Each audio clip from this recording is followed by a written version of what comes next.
తమిళనాడు ముఖ్యమంత్రి విజయ్ విడాకుల కేసు కీలక మలుపు తిరిగింది. చెంగల్పట్టు ఫ్యామిలీ కోర్టు విడాకుల కేసును విజయ్ భార్య సంగీత ఉపసంహరించుకున్నారు. దీంతో కేసును ముగించినట్లు చెంగల్పట్టు కోర్టు తెలిపింది. ఎన్నికల ముందు విడాకులకు సంబంధించి పిటిషన్ను దాఖలు చేయగా ఇవాళ చెంగల్పట్టు కోర్టులో విచారణ వచ్చింది. అయితే ఈ సందర్భంగా విడాకుల పిటిషన్ను ఉపసంహరించుకున్నట్లు విజయ్ భార్య సంగీత తెలిపారు.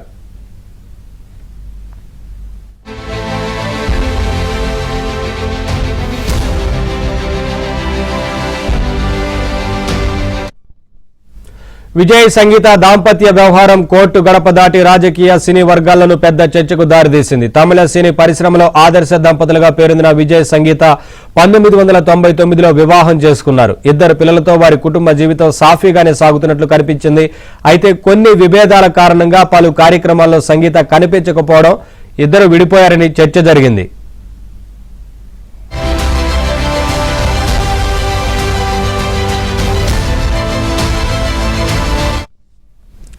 సరిగ్గా ఎన్నికలకు ముందు విడాకులు కావాలంటూ విజయ్ భార్య సంగీత చెంగల్పట్టు కోర్టు పిటిషన్ దాఖలు చేశారు. అయితే కుటుంబ కలహాలతో పాటు ఇతర మహిళలతో విజయ్కు సాన్నిహిత్యం ఉందంటూ పిటిషన్లో పేర్కొన్నారు.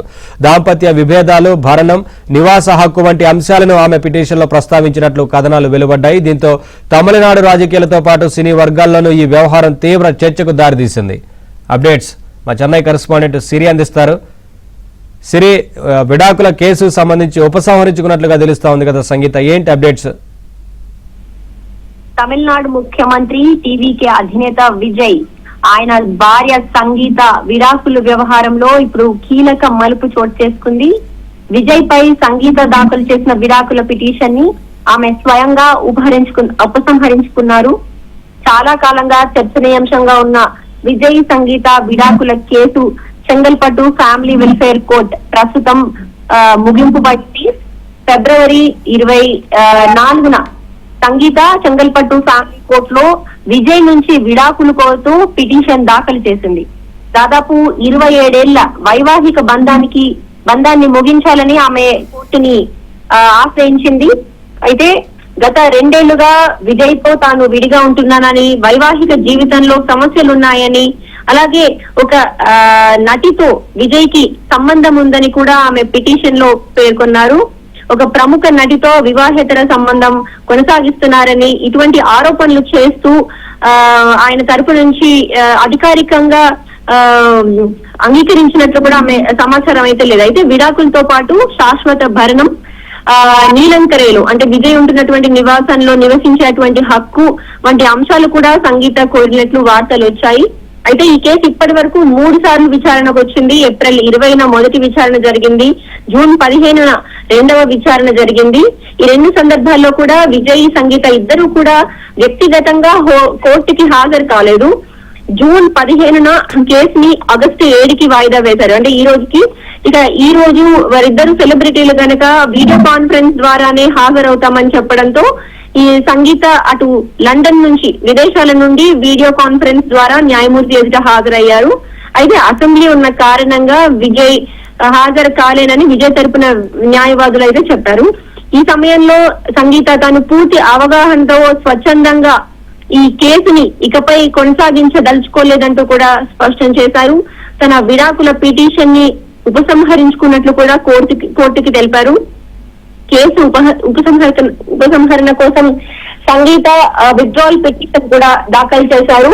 ముందుగా వీడియో కాన్ఫరెన్స్ లో విజయ్ అలాగే సంగీత హాజరు కావాల్సి ఉంది. అయితే విజయ్ హాజరు కాలేని నేపథ్యంలో సంగీత మాత్రమే హాజరైంది.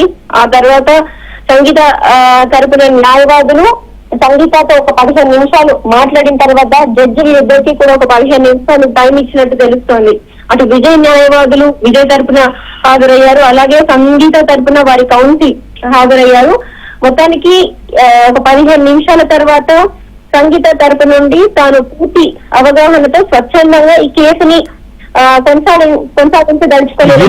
కలిసి జీవించేందుకు, దాంపత్యాన్ని కొనసాగించేందుకు నిర్ణయించుకున్నారా? ఇరువురు నుంచి ఏమైనా స్పందన వచ్చింది ఆ విషయంలో? మరి అయితే కోర్టు అయితే భవిష్యత్తులో అవసరమైతే కొత్తగా పిటిషన్ దాఖలు చేసుకునే ఒక స్వేచ్ఛను కూడా సంగీత కల్పించింది. అయితే ఈ కేసు ఉపసంహరించుకోవడం ద్వారా భవిష్యత్తులో వీరిద్దరూ కలిసి ఉంటారా, లేదా సంగీత మొదటి నుండి కూడా లండన్ లోనే పుట్టి పెరగడం, పెళ్లి తర్వాత కొన్ని సంవత్సరాలు ఇక్కడ చెన్నైకి రావడం ఇదంతా జరిగింది. కాబట్టి తాను లండన్ లో విజయ్ ఇక్కడ తన బాధ్యతలు తమిళనాడు ముఖ్యమంత్రిగా కొనసాగిస్తారా, లేదా వీరిద్దరు పిల్లల కోసం కూడా ఇవి ఉపసంహరించుకోవడం జరిగిందా, ఒక రెస్పెక్టబుల్ పొజిషన్ లో ఉన్నందుకు విజయ్ కి కూడా విజయ్ దగ్గర నుంచి కూడా సంగీత ఈ కేసుని ఉపసంహరించుకోవడం జరిగిందా, లేదా గత 3 నెలలుగా ఈ కేసు వాయిదా పడుతూ రావడం, ఫిబ్రవరి నుండి ఈ ఆగస్టు వరకు కూడా ఇద్దరికి కూడా అనేక మంది మధ్యలో వచ్చి రాజీ కుదిర్చేటువంటి ప్రయత్నం చేయడం, అటు విజయ్ గారి అమ్మగారు లేదా సంగీత తరపున చాలా మంది ఫ్రెండ్స్ వారి పేరెంట్స్ కూడా కలిసి ఈ విషయాన్ని రాజీ పరిచేటువంటి సంఘటనలు కూడా చాలా జరిగాయి, చాలా వినిపించాయి. ఫ్యామిలీ ఫ్రెండ్స్ కూడా చాలా చెప్తూ వచ్చారు, రాజీ కుదిర్చేందుకు ప్రయత్నం చేశారని తెలుస్తోంది. అయితే ఇక వారి కొడుకు జైసన్ సంజయ్ కూడా, సంగీత విజయ్ల కొడుకు జైసన్ సంజయ్ కూడా ఇటీవలే తండ్రి గురించి ఇచ్చిన ఒక ఇంటర్వ్యూలో, తన సినిమా రిలీజ్ కాబోతోంది జైసన్ సంజయ్ది, ఆ ఇంటర్వ్యూలో తండ్రి గురించి కూడా చాలా పాజిటివ్ గా మాట్లాడడము, ఒక మంచి పేరు తెచ్చుకోవాలనుకుంటున్నానని, తండ్రి సపోర్ట్ ఎంతగానో ఉంటుందని పాజిటివ్ గా మాట్లాడడం జరిగింది. తన తల్లిదండ్రులు తన నిర్ణయానికి సపోర్ట్ ఇస్తున్నారని కూడా చెప్పడం జరిగింది. అయితే విజయ్ సంగీత మధ్య ఏదైనా అవగాహన అనేది కుదిరిందా, మళ్ళీ కలిసి జీవించబోతున్నారా అనే విషయాలకు మాత్రం ఇప్పటికీ కోర్టు ఆర్డర్ లో ఎలాంటి కారణం అయితే పేర్కోలేదు. కాబట్టి ప్రస్తుతం నిర్ధారితమైన విషయం అయితే ఒకటే, సంగీత దాఖలు చేసిన విడాకుల పిటిషన్ ఆమె స్వయంగా ఉపసంహరించుకున్నారు. కోర్టు ఆ ఉపసంహరణను అనుమతించింది. అవసరమైతే భవిష్యత్తులో కొత్త పిటిషన్ కూడా దాఖలు చేసుకునే స్వేచ్ఛను సంగీతకి ఇచ్చింది. దీంతో చాలా కాలంగా తమిళనాడులో ముఖ్యంగా విజయ్ రాజకీయంగా ప్రవేశం తర్వాత కూడా చాలా చర్చకు దారితీసినటువంటి ఈ విజయ్ సంగీత విడాకుల కేసు ప్రస్తుతం చెంగల్పట్టు కోర్టులో ముగిసింది. దీంతో వారి ఫ్యామిలీ మెంబర్స్ అయితే ప్రస్తుతానికి ఎంతో సంతోషంగా ఉన్నారు ఇరువైపుల నుంచి అని కూడా అర్థమవుతుంది. ముఖ్యంగా వారి పిల్లలు ఎంతో హ్యాపీగా ఉన్నారని అయితే తెలుస్తోంది. మరి భవిష్యత్తులో ఈ వ్యవహారంపై ఏదైనా కొత్త పిటిషన్ దాఖలవుతుందా, లేదా ఈ కేసుగా ఈ వ్యవహారం పూర్తిగా ముగిసిపోతుందా అనేది అయితే వేచి చూడాల్సి ఉంది. Right, thank you Siri, thanks for the updates.